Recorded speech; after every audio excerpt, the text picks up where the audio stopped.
I left, if I had stayed any longer, it would have been so much worse.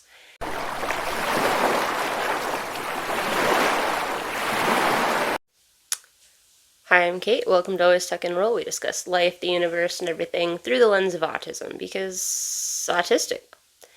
It is literally how I view the world, whether or not I've known it. And, well, I've known it for 2 years, and it's still percolating as to what that means to me. I'm still embracing the notion of knowing and learning what that is for myself. And the fun thing about this journey is that every time I do a thing that I used to do all the time and that I haven't done in a while, now I get to pull that apart and be like, oh, it's hard because this, or I do it like that, and maybe if I did it like this, it wouldn't be. So, in case you're wondering what it is that I'm overthinking and overanalyzing, I went out to dinner with a friend last night, and I am still, all over the place over it. I am impressively scattered. And this is someone who, I used to hang out with. I mean, we worked together, and, used to give me a lift back to my car so I could, just one day off from the train, so we'd just, hang out. And it was good. It was a really good dinner meeting. But what happened is what always happens when I am in any way social. And that's, I spent the whole evening after getting home, just shaking with, thoughts and feelings and, just nervous energy, even though it was already over. And that's just leading up to it. Honestly, I had to practice, calm breaths. I clocked my pulse at 110 according to my Fitbit, and for context, my resting pulse is 63. Again, according to my Fitbit. I know that people have called into question the accuracy of the heart rate monitor, but we're going with baseline. It says 63. I mean, I know I'm having a panic attack when I start earning zone minutes and I'm not actually doing anything. I'm just having, really bad thought spirals. And I wasn't having bad thought spirals yesterday. I don't do well with anticipation. I don't do well with lots of things, realistically. But yeah, anticipation, and also, as much as this person means so much, the world to me, she's one of the closest people I had from at my last job, she's still associated with said job, and I still am dealing with PTSD from that job. So there was some stress leading up to this because, for one, never going to ask her questions she shouldn't be answering to me. I don't want more information than I have about any of it, and really I shouldn't, given the work that we were doing. And also, with what happened, hearing about them can trigger me. And honestly, even though I'd seen her once since everything went down and I left, I never told her about the PTSD. And actually, the last time I saw her in person, I didn't know that I was suffering from PTSD. So I did actually have to tell her last night. And she was so good with it. I mean, she was always one of the most nurturing, supportive people that I knew. In fact, I don't think I would have survived there as long as I did if not for her. So, explaining that our former shared employment gave me a really nasty case of PTSD, what in the middle of a diner was, interesting, but it was important for her to know. And again, super supportive. Her real takeaway from it was that I should have walked away from that job when I got my diagnosis. And she's probably absolutely right. If nothing else, I should have taken a leave of absence so I could have actually tried to figure out how to work with my disability as opposed to just slogging forward and hoping everything would all just turn out right. But I didn't have the mental capacity at the time to think like that. It's only actually been very, very recently that I've begun to like truly understand fully what went down. And I know I've done a video about PTSD here before, and I should probably rewatch it. And maybe I need to pull it down. I don't know. I feel like I might have yelled a lot. I'll link it or something up here. It'll appear somewhere up here if I remember to put it up there. So fingers crossed I remember to do that. I almost never remember to link anything. Anyway, I've got hair tickling my nose. I'm sorry. What was I talking about? Right. So, leading up, I started doing trivia facts in my head, like, like elephants can't jump. And they have a noise specifically for to let everyone else know that, hey, there's bees. Things like that, like silly trivia facts. But that doesn't help calm up nerves or panic if you're the one trying to generate the trivia facts. Or at least it doesn't work for me. So I actually started reciting the TV schedule for MeTV, which at least focused the energy. I don't know if it calmed. I think I only got myself down to like 108 before she arrived to pick me up, but still. Progress. I remembered that there were things I could do to calm myself before going into a full-fledged panic attack, and it's been a long time since I remembered that I had options, not just like full-on panic for no reason. So I'm gonna take the win there. That was huge. The rest of dinner, like I said, it went good. It went fine. Lots of, like 18 months of personal drama to exchange. And yeah, it was good. And when we got home, poor Pete. I mean, he's used to me being a motor mouth, and he's guilty of the same thing. And we had to stay with his dad last week, and that's one of the other reasons I'm just like way over socialized right now, because the three of us will talk ourselves into like the next day by accident, and it's just, I don't even know what we talk about half the time. It's interesting. At least it seems interesting while it's happening. Who knows what we actually talked about? I don't know. But so yeah, I came home like wired. So, and not just because I had, I was going to say I had syrup on my pancakes, and technically that's true, but it was breakfast syrup and not maple syrup. Hills I will die on. I will not call the stuff out of the squeezy bottle maple syrup. There's barely, vaguely maple flavored sugar. Which, I mean, maple syrup is still sugar. Alright, that's a whole other thing, and Hills I Will Die On, New Hampshire produces the best maple syrup. I get that everyone says Vermont, but I promise you, New Hampshire's is just a little bit better. Maine's is good too, but from the 603 originally, will never turn my back on New Hampshire's maple syrup. Just saying. Anyway, so then last night I just had to figure out ways to calm myself down. So, took a shower.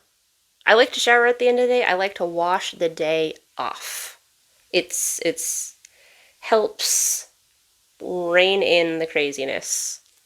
Unlike the light show that we are currently getting with whatever this, fall morning sun is doing today, which, I don't know. Sometimes it's really bright, sometimes it's not. It's the trouble with using natural light, but like I'm not dealing with artificial light in this apartment. It never works the way I want it to. Um, as evidenced by the crappy lighting of the last video, I'll be perfectly honest. Um, what was I? Oh, right. Trying to come down. I am still trying to come back down to like normal levels of brain activity, which I have a very overactive brain on a good day. And I'm not saying this isn't a good day, it's just a different day because I am really hyped up over last night.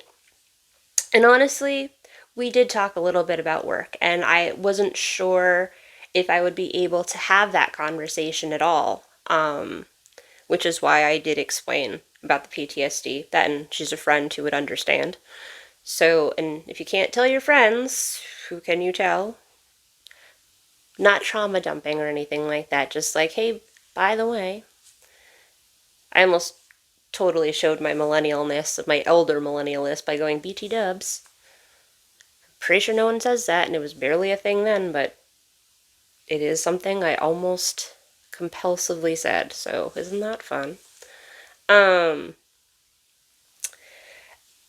All I got out of our conversation, which again was very surface level because of the type of work we used to do, I left, if I had stayed any longer, it would have been so much worse. I hate that apparently that has become a purely toxic environment for everyone involved. I could feel it then. That was a big part of the problem. Like, I was spiraling in so many different ways, but the negativity and the vitriol and the way that so many people didn't like each other anymore coming back after the pandemic. And I was the only one that was dealing with all of the groups of factions within that office. And I was the one getting all of the negativity because everyone was telling me, but no one, and just, but then I'm in trouble for knowing. But then I get in trouble for not knowing. But then I was just always in trouble for something. And what's interesting is it sounds like people who were giving me a really hard time and making stuff up and implying and twisting my words are now in the exact same boat I was 18 months ago and are not understanding why what happened still. Which just means that not everyone is capable of introspection in that office, and that in no way shocks me. I mean, not everyone is capable of introspection. It's horrifying. But I mean, I would say the state of the world is constantly because there's a lot of people incapable of true introspection and seeing outside of themselves, even wanting to see outside of themselves. And that's really frustrating. So, yeah, perspective is huge. And I got a lot last night. I'm still mad and I'm frustrated about new things on some level, but I never didn't feel justified in my actions, but I now feel way more justified in exactly what I did and how I did it. And I'm not going to get lost in the what ifs because that's not going to help. It's not going to make me feel better. I'm never going back to that place, regardless of what situation it was. And I mean, the face that she made when I explained that, like, the last day of, like, traditional work I was stepped over a homeless man who had taken up the entire sidewalk, and I couldn't get around him without stepping over. But I felt jealous of this poor man sleeping in the middle of the sidewalk in the shadow of our state capitol building because I knew I had to go up to a top floor of a high rise just to get verbally abused for 8 hours by coworkers, managers, and the general public because I answered the phone for the general public. So, knowing all of this and knowing it hasn't gotten better and knowing what's going on in the world right now, especially in the United States with the government, I would not be doing okay at all if I was still there. There's there's part of me that's a little afraid I wouldn't actually be here if I had stayed there on some level, and that's an even more terrifying and unfathomable thought. So we're not going to think that right now. We're going to find ways to spend the rest of the day calming down and not letting my traumas live rent free in my head, because as good as everything was and as glad as I am as that meeting happened, and as glad as I am for the validation and vindication, it did bring up some stuff that I need to process further and still. And maybe with new information and context, it'll go a little smoother this time, but maybe not. I don't know. It'll be interesting. Kind of wish I had waited to bake cookies today, because I feel like I need the long, arduous process of like baking batter and then and scooping and the whole ritualistic thing. I'm gonna have to come up with something like that to do today. Maybe I'll take apart the vacuum, something like that. Or I'll take apart a Lego set and reassemble it. I don't know yet. I haven't quite figured that out, but I clearly need to chill out because that has not happened. So I'm going to figure out what it is that I need to do to calm down. Maybe I'll read. Maybe I'll play some solitaire with real cards, because that is a lot more. I used to like it on the computer, but honestly, the tactile act of shuffling and dealing cards is actually really helpful. So maybe I'll just sit down, play some solitaire, pick up a real book, like a actual, as opposed to just, getting by like reading on my phone with my e-reader. Like something like that. Maybe that's what I'll do. So those are my plans for the rest of the day. What are yours? Whatever you do, I hope you have a wonderful rest of your day. Try not to let your traumas live rent-free in your head. And if you struggle being social, I get it. It's okay to not, but every once in a blue moon, it is good to try to push yourself out there. And speaking of blue moons, last night was not a blue moon, but it was the super beaver full moon. I'm told it's because beavers are really active this time of year, shoring up their dams and building their lodges for winter. It's neither here nor there, but let's just continue on, and don't forget to chuck and roll.